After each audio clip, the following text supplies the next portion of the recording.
Hi, it's Martin Gibbons again, and welcome to the final webinar in this series, which is 3 career mistakes that I won't make twice. And my hope is that you can take this experience where I've made a mess of it in the past and hopefully learn from my mistakes and not repeat them in your own career in the future. So let's move on to mistake number 3. We've had mistakes number 2 already, 1 and 2 already, so let's see what we've got to say about number 3. Now here's the thing. And I say this with absolutely and utterly no modesty whatsoever. Modesty is not, unfortunately, something that I suffer from.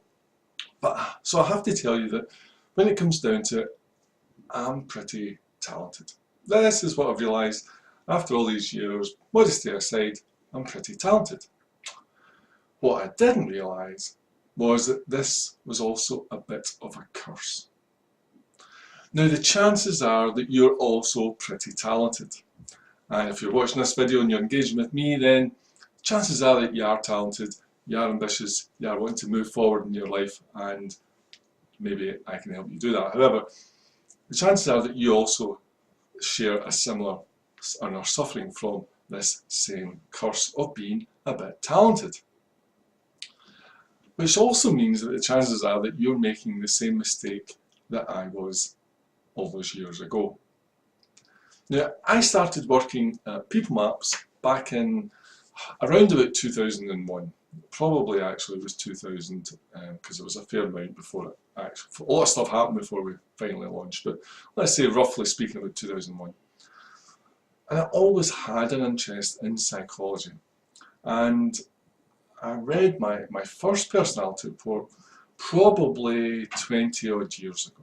So this interest, not just in psychology, but in personality psychology, has been with me for quite a long time, and it's one of the reasons that People Maps was actually founded. And I'd like to think that the work that we're doing over at People Maps is pretty groundbreaking. It's quite pioneering, to be honest, and I'm very proud of what we do there. Anyway, that's an aside. But the more I study personality within the workplace, and this is the area that I'm increasingly spending my time in. I spend a lot of time looking at personality, personal psychology, and within a working environment and all the implications and ramifications from that. That's an area of my sort of research and study and what we do here at People Maps. But so the more I work on this, the more I realise that something very, very simple. And it's simply this here. And it took me a long time to come up with this. But I think this kind of succinctly illustrates what I discovered and what I've come to believe very, very strongly. And it's this: it's not possible to enjoy sustainable success unless our work environment and our core personality are actually in harmony. Now, you maybe need to read that a couple of times because it's a little long, but it's absolutely critical. Success, in whatever way you define success, I don't hold a narrow definition of success. So for some it's money, for others it's other things. It doesn't matter how you define success. But if it's to be sustainable, then you simply must be working in harmony. Your environment must be in harmony with your core personality. Now, over the last few years, probably over the last 20 years, but certainly in the last dozen years, I've studied people who are successful in various ways that you've described that word. I've looked at that pretty closely. I've looked at what they do. I've listened to their talks. I've got to know some of them. Got close and personal to many of them. I've also got to know a few millionaires, people who are extremely successful entrepreneurs, started businesses, and kind of got to know them and made friends of some of them. And always one part of me is looking at this. What did it do? How it come? What was the model? What's the psychology going on here? Is there a pattern? Once you start in this role, you never really switch off. So this was always going on. And I was very aware also of people who were at the top of their profession, who apparently were successful because they had money, they had reached their successful aims, and anybody from the outside would look at them and go, well, they're pretty successful, they've done really well. And what I also realised is that many of these people were also very unhappy. So it got pretty interesting, and it still is absolutely fascinating, and I continue to study this area. I think most interesting of all is I've also got to know a few people who lived pretty modest lives. You know, they don't have flashy cars or big houses. They live modestly, and yet they feel happy and successful. So this kind of really made me think, and it definitely was the stuff that floated about in the research that I've been doing the last few years. So what was mistake number 3? Well, the mistake, therefore, when I take all of this and I look at it, the mistake number 3, mistake that I was making, was quite simply this: I didn't follow my passion or work to my natural strengths. Now, to explain this, I'm not really going to get into the passion side of it, right? Because I think you can understand that, and also that can be a little distracting. Although I do believe this, and I do think unless you're following your passion, it's hard to really make all this work and bring it all together. However, to define passion is a little tricky, so I'm not going to go there, but I'm going to go to the more obvious, simple area and just look at one half of this, which is working to my natural strengths, because that's something at least I should have been able to do. Even if I hadn't found a passion, I should have been aware of my natural strengths and I should have been working to them. And the mistake that I really made was that because I was talented, I threw myself into a career path that in no way worked to any of my natural strengths. Now, to explain this, I'm going to use a picture, and I need to take you to the mountain. So here's the mountain, and this simple analogy kind of makes the point here. If you're not working to your natural strengths, as I wasn't when I embarked on my first careers, and I'll say that careers possibly plural, then what happens is that you arrive at the bottom of the mountain. Now, most people just presume that that's where everybody arrives and that's fine, and you start at the bottom of the mountain and you work your way up. What I've discovered over the years is that that's actually not true. That's not what happens. However, when you do arrive at the bottom of the mountain and you're not working the effort in your natural strengths, then you have to really climb and work and climb and work and try and struggle.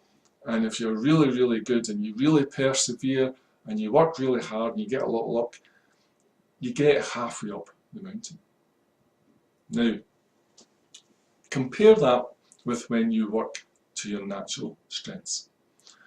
What happens when you work to your natural strengths is you get parachuted in halfway up the mountain. You come straight in somewhere halfway up, maybe even nearer the top of the mountain. So your starting point is where most people are struggling to even finish. And when you land way up the mountain, then from there to the top is actually when you're working to your natural strengths, becomes pretty easy, pretty quick, great fun, it's uncrowded, it's a lot quieter, and you can see for miles. And this is the difference, and the simple difference is, do you want to start at the bottom of the mountain, or do you want parachuted in? And the mistake I made was I decided to go to the bottom of the mountain and try and slog my way up, when in actual fact the right thing to do, and what I would do this time, would be parachute straight into the halfway up the mountain, as high up as that mountain as I can go. And the more natural strengths, the more I'm working in harmony with myself, and instead of wrestling and fighting against myself, the further up that mountain I'm actually going to begin. And when I get near the top of that mountain, and you start from a very elevated position, it really is much plainer sailing. It's a lot easier to go than to go from way down here. So the mountain kind of helps us explain this. Because I was talented, and as I say, chances are you're also talented. Because I was talented, what I managed to do with all that talent was batter a square peg into a round hole. That's what my talent achieved. Chances are you've also done the same. The chances are you've made this mistake and you've used all your talent to do nothing much more than really batter a square peg into a round hole.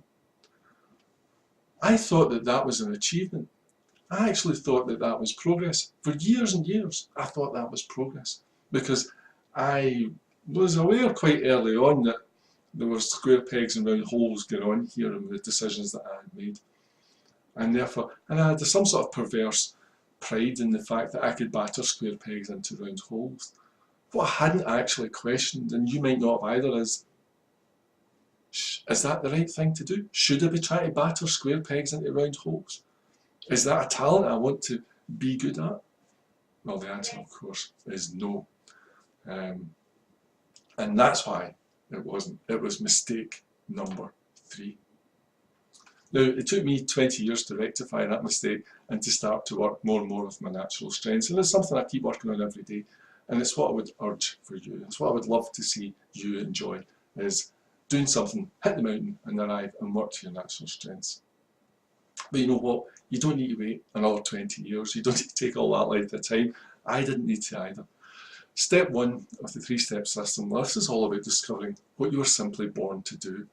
What are those natural talents? What is it when you hit the ground? You just hit the ground running, and it's just easy peasy, plain sailing, freewheeling down big hills, that kind of, instead of having to pedal and top gear up big, tough, rubbish hills. That's what we want for you. Now, I promised I would share with you your personality report now, which is very much related to this. So what we're going to do now is go over and I'm going to pull it up, and let's see if I can actually give you some very personal insight, looking at your own personality report as to what you possibly should be doing with your life. Maybe it'll give you some ideas as to the direction that you should be looking at. And I'm going to go and pull that up right now. Let's have a look at your own personality report. So I've pulled out an extract, just one extract from one of the many personality reports. And as I say, within the system there are several personality reports all about you, which you can use to advance your career and help you figure out what your dream job really should be.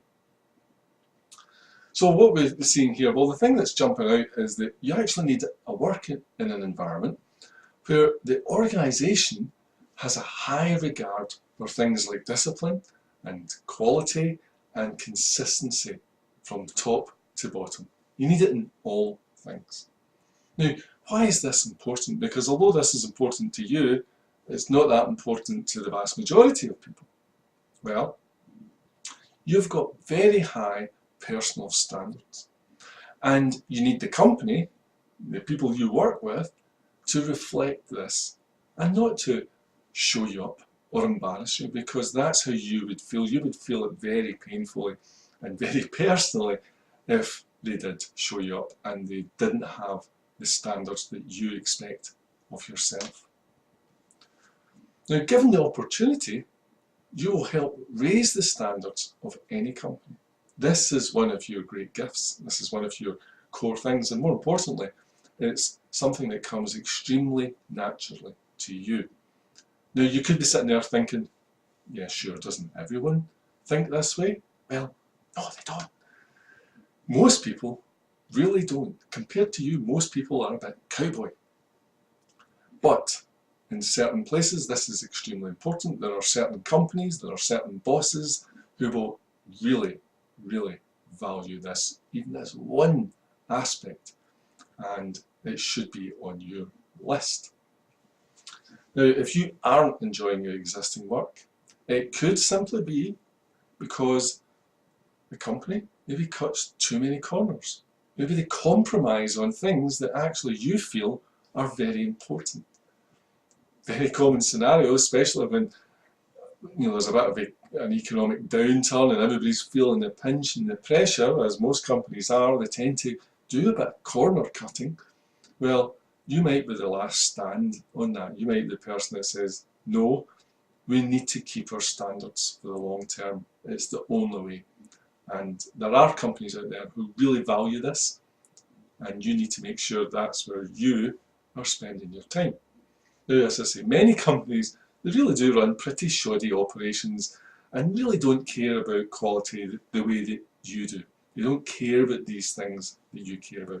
And that's not going to work out. And I can only imagine just how exasperating your work life would be if you were working for a company with very poor attitude to things like quality and consistency.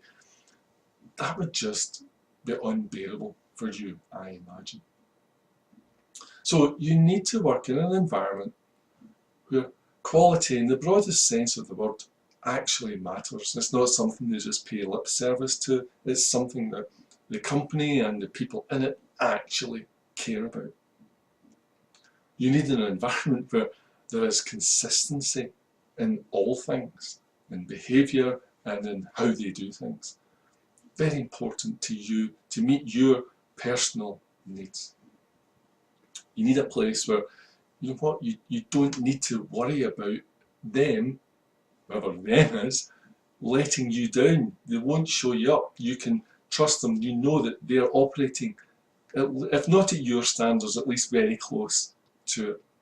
That's very important for you to ever enjoy happiness in your work, fulfillment, and really to be able to define it as it's your dream job. This has to be in place. Now, I've used this as a tiny extract just to illustrate how difficult it would be for you to enjoy your work under these kind of conditions. So I'm hoping from this that you can put this onto the top of your wish list and things of, when you're looking at, okay, what does my dream job look like? What direction am I going in? What does it need to be? This might never have been on your list before, but it has to be. It's not a nice to have, it's essential for you. So make sure it's on there, use it to help you land your dream job. In this webinar series, I've shared just 3 career mistakes that I wouldn't make twice. In the 3-step system, I'll show you step by step how to discover what your dream job looks like, and also show you dozens and dozens of videos and personality reports, all in step 1, that will reveal what may otherwise take 20 years. As I said earlier on, shouldn't need to take 20 years. Step 1 is there so that you don't need to repeat mistake number 3. Now, not only that, but in step 2, I will also show you how to get interviews for jobs you actually want. Now, this is the alternative to battering off CVs to job adverts and to strangers. This is how you avoid repeating and making mistake number 1 that we talked about in the very first webinar. Again, there are dozens of videos packed full of interesting ways to get up close and personal with the people who matter, the people who are making the decisions, and that's all covered in step 2 of the 3-step system. And then finally, of course, in step 3, and most naturally, you will discover the master skill. What's the master skill? Well, it's quite simply how to convert every interview into a job offer. Now, regardless of whether you suffer from nerves or not, step 3 will show you how you take control of the interview and deliver an interview that actually gets you job offers time and again. Now, further down the page, you can probably read somewhere below here, you can probably read some of the reviews about the 3-step system. This is actually the 5th edition, and it's the largest rewrite that we've ever done since we launched it several years ago. 3-step system itself is tried and tested, and now I would like to think that it's much further improved. Now, it was pretty good to start with, but I think you'll agree that this is a seriously improved version. Now, there have been some recent changes in recruitment itself. In the last sort of 3 years or so, there's been quite a significant change in how employers and recruiters are going about recruiting, and you really kind of need to know about this. And it was one of the reasons that kind of forced my hand to actually rewrite the 5th edition and come up with the 5th edition. So I did take 2 or 3 months off and spent an awful lot of time writing, finishing off the research, re-researching it, topping it up, get a lot of feedback from yourself and other people. Many people contributed to things, making sure that all the questions that were being asked, I did go out to my people and say, what are you really concerned about? And of course, all the experience that I have working with employers and stuff. So based on all of that, took a lot of time off, I did the rewrite, re-recorded it, and it's all brand new. Now, if I leave you with nothing else, let me leave you with two really, really important points. And as I say, I'll be absolutely delighted if you send me an email saying, hey, I just used some of your free stuff, some of your free ideas, and I've used it to go and land myself a better job. Email me that email, I'll be delighted. However, there's two things I really want to leave you with today. And the first point is that it takes the same effort to land a crappy job you hate as it takes to actually land your dream job. And if I can convince you of nothing else, let me convince you of that, because I see so many people putting a lot of time and effort into landing and then keeping crappy jobs that they really hate. And the same time and effort could actually be applied slightly differently to land them jobs that they really, really love to do. So please bear that in mind, it's so important. You don't need to settle for those crappy jobs. The second point that I really want to leave you with, and this might be, having looked at all the up to 1,800 comments that have been left on Career Psychometrics Buzz page, the second point I want to leave you with is that what's actually holding back your career is not your lack of ability, but it's the recruitment process itself. I might need to repeat that. It's not your ability, your lack of ability, but it's actually the recruitment process. And therefore, what I can show you in the 3-step system is how to get around that, how the recruitment process actually works, and how you can make it dance to your tune, how you can get this new knowledge to make it work for you, not against you.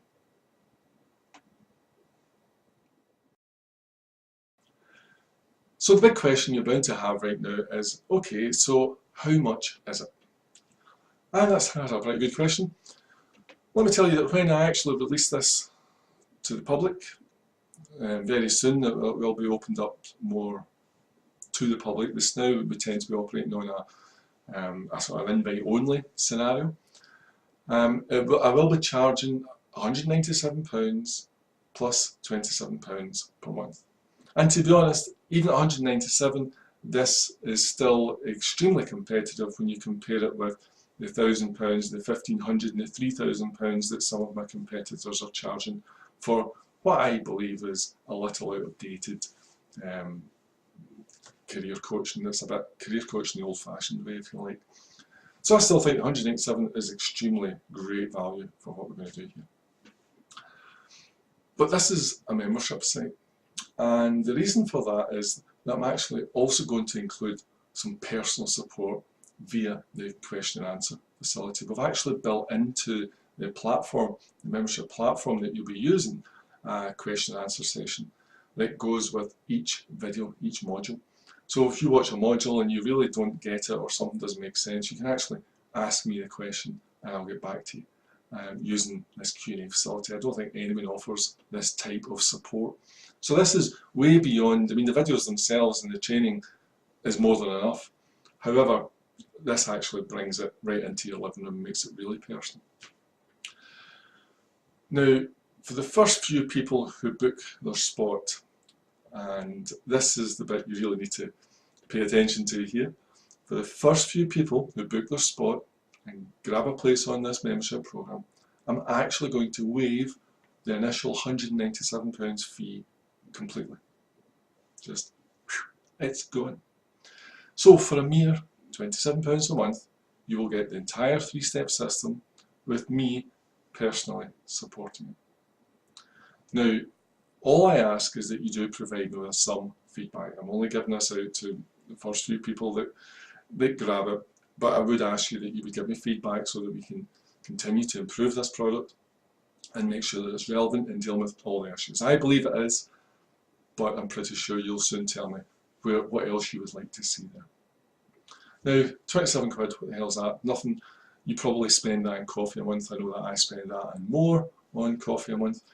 But I can also tell you that there's not a single cup of that coffee that I buy that's likely to see me with a pay rise, a new job, a better boss, or the feeling that I would love to go to work on a Monday morning instead of that big knot and dread that you have on a Sunday night.